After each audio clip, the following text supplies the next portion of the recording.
Perhaps something of the true wonder of our native Earth struck the men who sailed the Nina, the Pinta, and the Santa Maria beyond the gates of Hercules. And perhaps there are those today who pause before the miracles of travel into space and beneath the sea. For this is an age of wonder. It'll produce, in the bigger perspective of time, new Columbuses and Magellans that men will remember when our own age of exploration is history. SeaLab I is part of that adventure, a beginning part in our own times.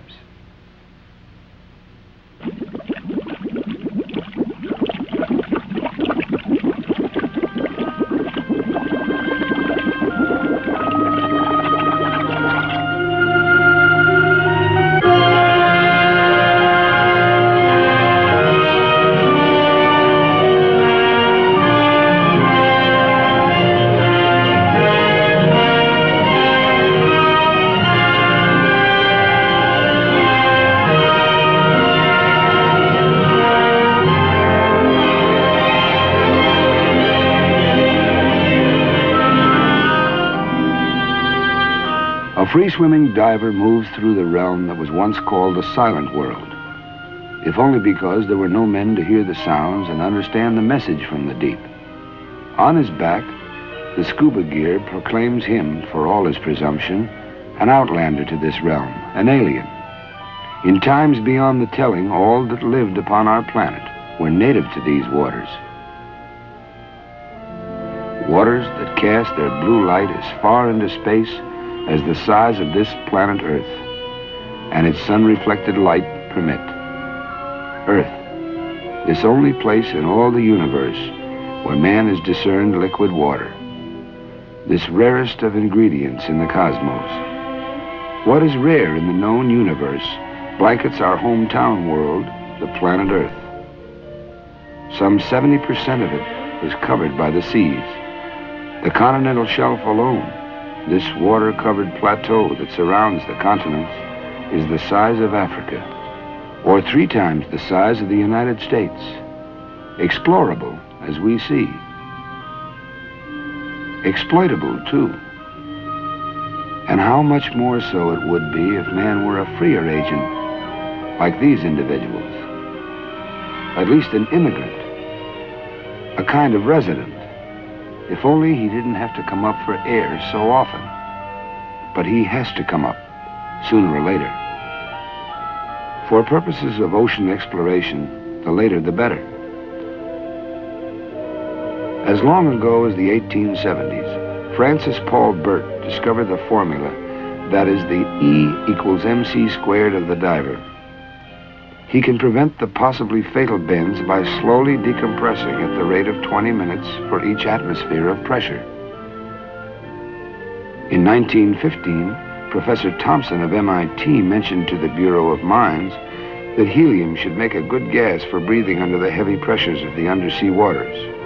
This was a breakthrough indeed. Let us now, for the sake of getting to the point, pass over those dreamers and tinkerers, those scientists and technicians, those curious types of many lands and generations who brought the state of the diving art to the scuba and beyond. Our present chronicle begins in late 1963, when 2 Navy doctors, Captain George Bond and Commander Robert Workman, supervised Project Genesis, in which human beings remained in a highly pressurized chamber for 2 weeks. That they could do so with reasonable comfort and in perfect safety was a tribute to Bond's 8 years of research on the feasibility of breathing gas mixtures rather than normal air. He and Workman verified the usefulness of helium as a substitute for nitrogen to prevent the dangerous narcosis that high underwater pressures could cause.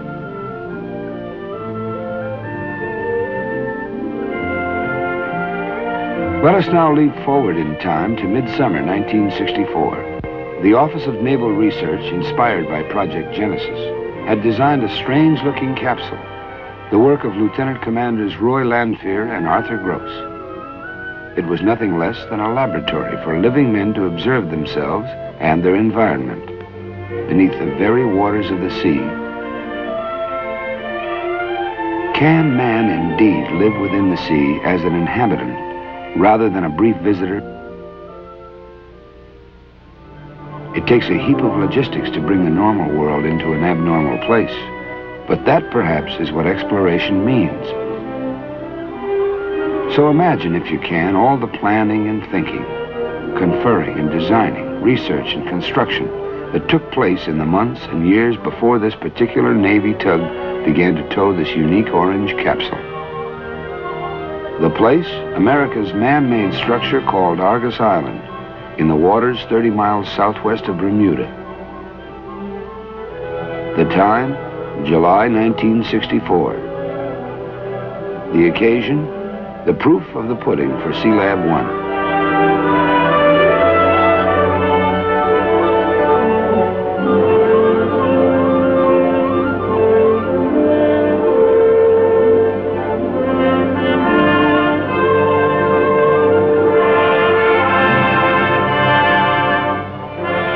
The protagonists, the U.S. Navy, in the persons of hundreds of scientists, technicians, engineers, divers, navigators, and auxiliary personnel.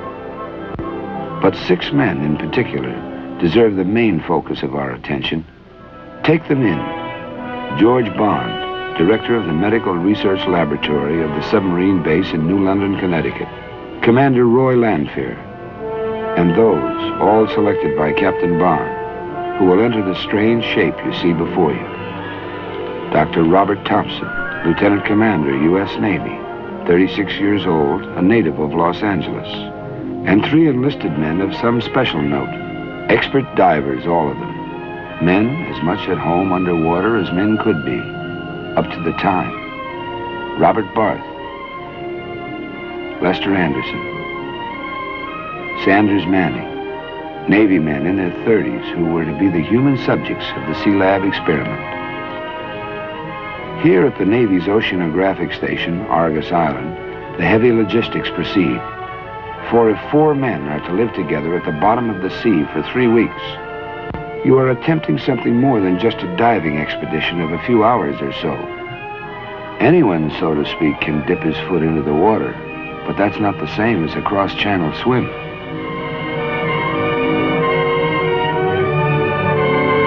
Comes the time for all the maneuvering and preparations, all the testing and retesting, when you stop cutting bait and start to fish. In this case, you load up the bins of the capsule with ballast, say 10 dozen railroad axles and about 10 tons of steel clumps, and it will stop floating and start sinking. Simultaneously, you work precisely and even delicately with mooring lines, cables, connections. Fallibility can be fatal in this new seamanship.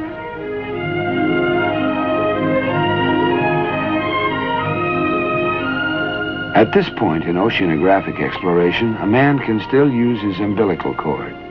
It houses his power and communications cables.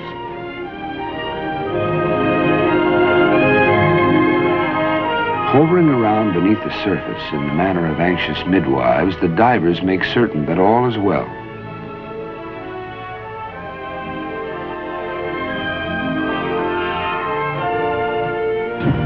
All stations report ready for loading. Argus Control, report each foot of descent.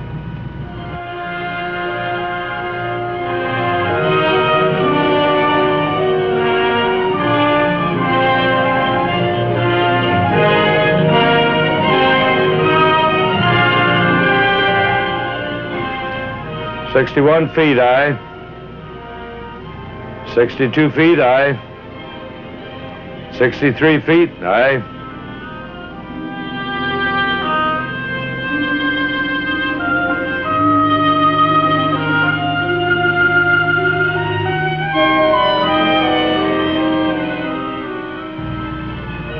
"150 feet, aye.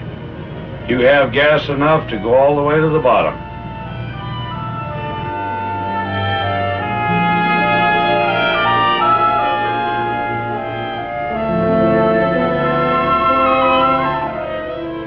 SeaLab I on the bottom, aye.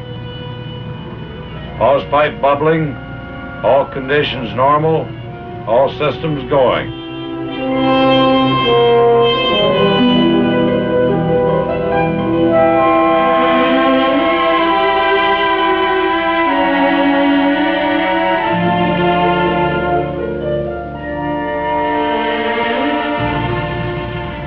Mazzoni, will you check the absolute pressure, please? 95.1 on the bottom. SeaLab I, our orange capsule, has not yet received its complement of mankind. The deep, dark blue ocean of Lord Byron is a lot more interesting if you can, in Captain Bond's words, make man a free agent in the sea, not just for a few minutes, but for days. And so 4 men entered the submersible decompression chamber, or SDC, to take an elevator ride 192 feet down to the bottom of the sea.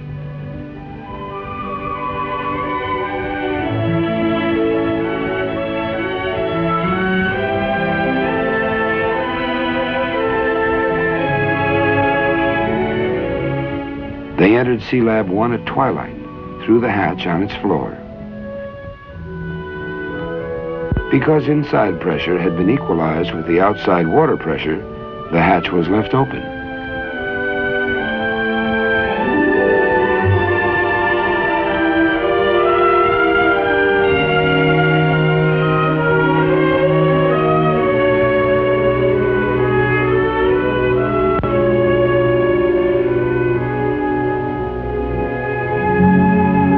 The gas mixture approximated 96% helium and 4% oxygen, but it was gradually adjusted to 76% helium, 20% nitrogen, and 4% oxygen. The interface of water at the open hatch tended to absorb the nitrogen faster than the other gases. Normal air, of course, contains 78% nitrogen, but at the SeaLab's pressure, it would be forced into the bloodstream to create nitrogen narcosis, a dangerous, intoxicating condition. Topside, Captain Bond kept in constant touch with his protégés below. Referring to himself as Papa Topside and to them as his children, he managed nonetheless to keep the foursome undisgruntled because of their deep respect for him. Hadn't he, after all, taken some hefty dives of his own, including one of 302 feet in 54 seconds back in 1958, wearing only a life jacket? That was about 3 times as far as experts considered a safe limit. The television monitor topside takes in the spectacle of fooling around with a fishing rod on the back porch. Even in these depths, privacy is not all that easy. The video eye of Big Brother takes it all in. A man can do many things theoretically. He can, for example, assume a certain atmosphere on Mars and then deduce its effect on a human being. But there's nothing like being there. So blood samples from a man 192 feet below the surface of the sea are worth the taking and the logging.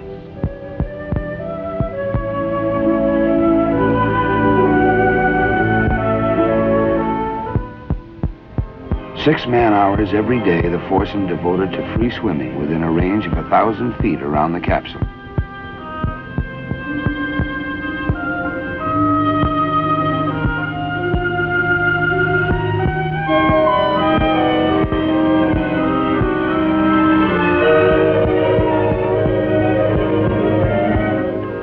They set up gear for scientific experiments along the bottomland of white coral sand.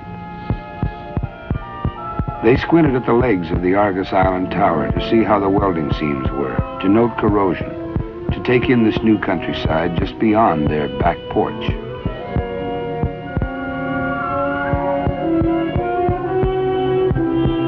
Sometimes they mixed with divers from the barge, including photographers and cameramen.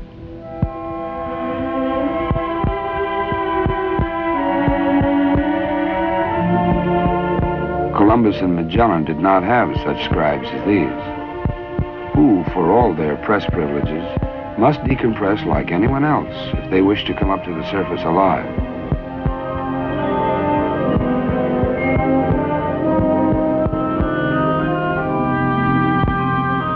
You take your time coming up.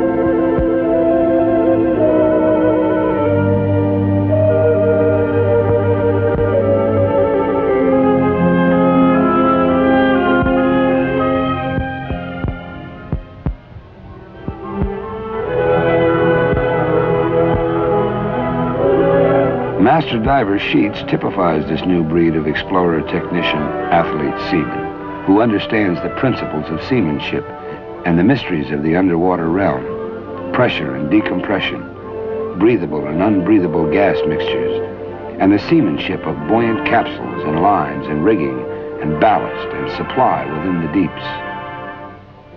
For this too is seamanship, this art and science of man upon the sea and within the sea.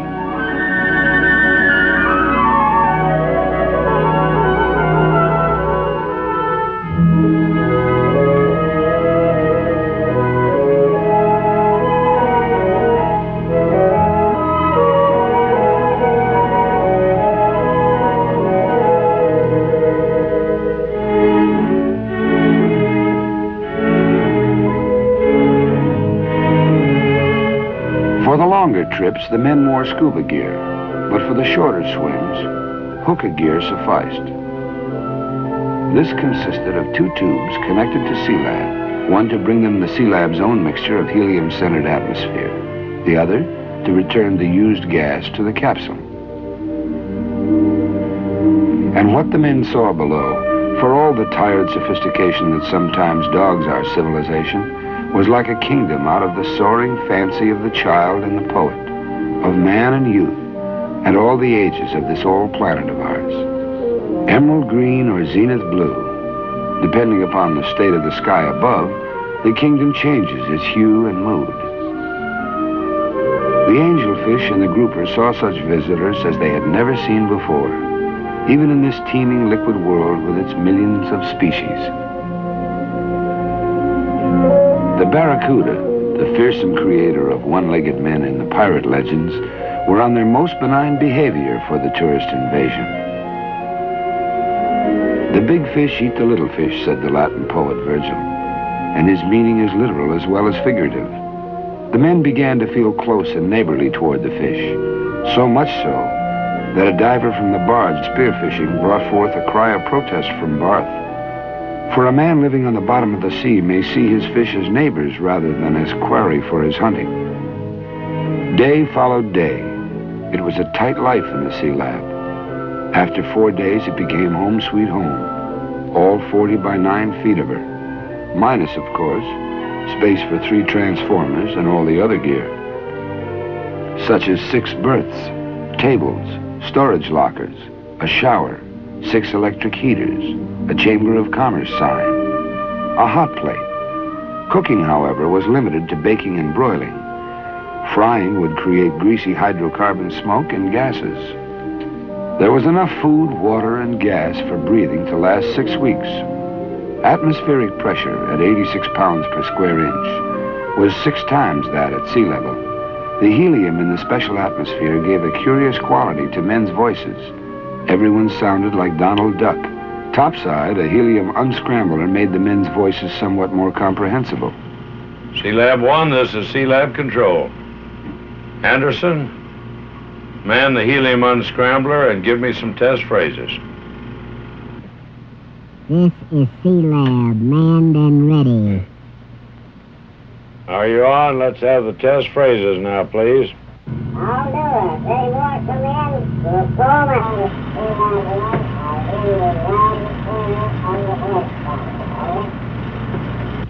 That's very good. I hear you loud and clear on the scrambler.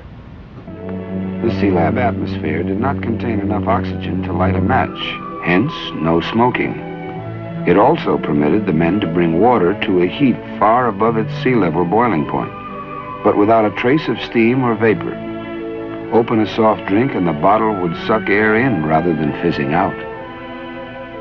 Let us remember these rare moments on the ocean bottom. Manning and Anderson playing cribbage before bedtime. Going topside after a visit to the SeaLab, Captain Walter Mazzoni, Technical Project Officer. Mail delivery, about as prompt as anywhere else under the American flag. But the dented plastic jug shows what pressure can do. They also serve who only endure, day after day and night after night beneath the sea. There was time to loaf and time to read, as well as to work. For a man that endures, a man who simply is triumph enough 192 feet down. Dr. Thompson keeps a medical mind focused on the others, who indeed are busy enough with their daily swims, collecting bottom samples, checking gas cylinders, and taking pictures for later analysis.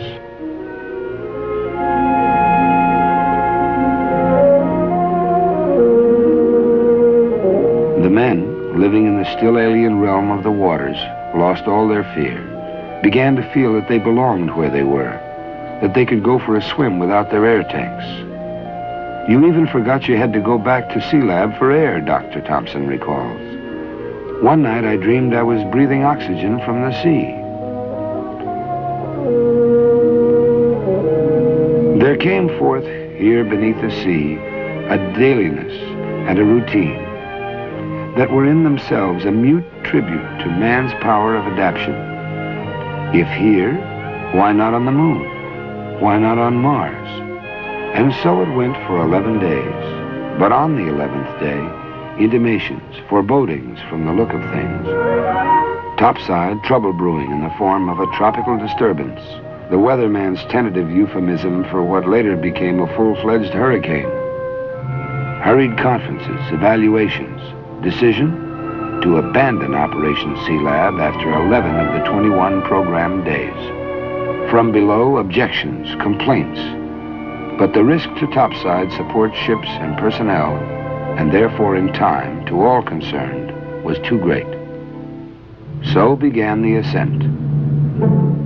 The men stayed in the SeaLab for 2 nights and a day while it was slowly raised at the rate of 1 foot every 20 minutes.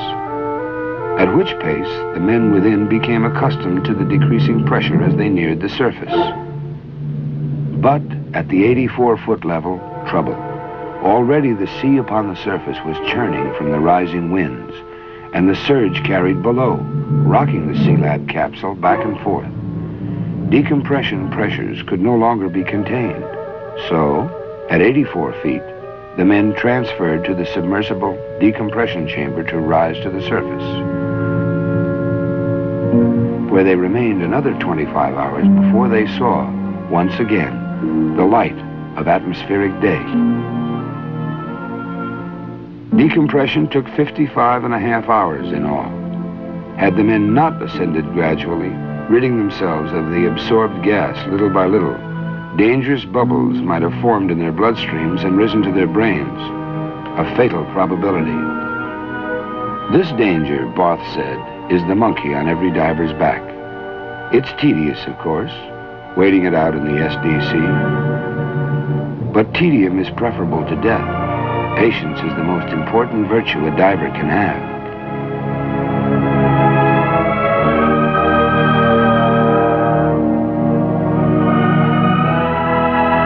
Raising SeaLab itself was an engineering feat of some note, since all undersea technology is in the nature of pioneering.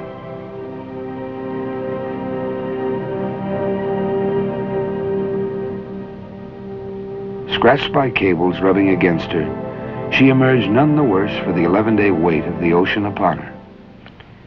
And when the men have gone, the sea remains. From its teeming deeps are fish and plankton and algae enough to feed the entire foreseeable earth, if men will learn how to harvest these fertile waters. The sea remains, rich in minerals of all kinds, some of them, like oil, already in production. The sea remains for SeaLab and her descendants, for those who will go down to the bottom of it and stay long enough to do some thinking and some work. SeaLab I proved that man can take it down below, that if he stays down 24 hours or more, his tissues become fully saturated with helium. Beyond that period, the time required for decompression does not increase, however long he remains below. SeaLab was an adventure, a test of man's capacity to survive where survival is the biggest job he has. Beyond survival lies progress, and perhaps a civilization of growing permanence. For the sea remains. SeaLab I is but an incident, a point in time already in the past.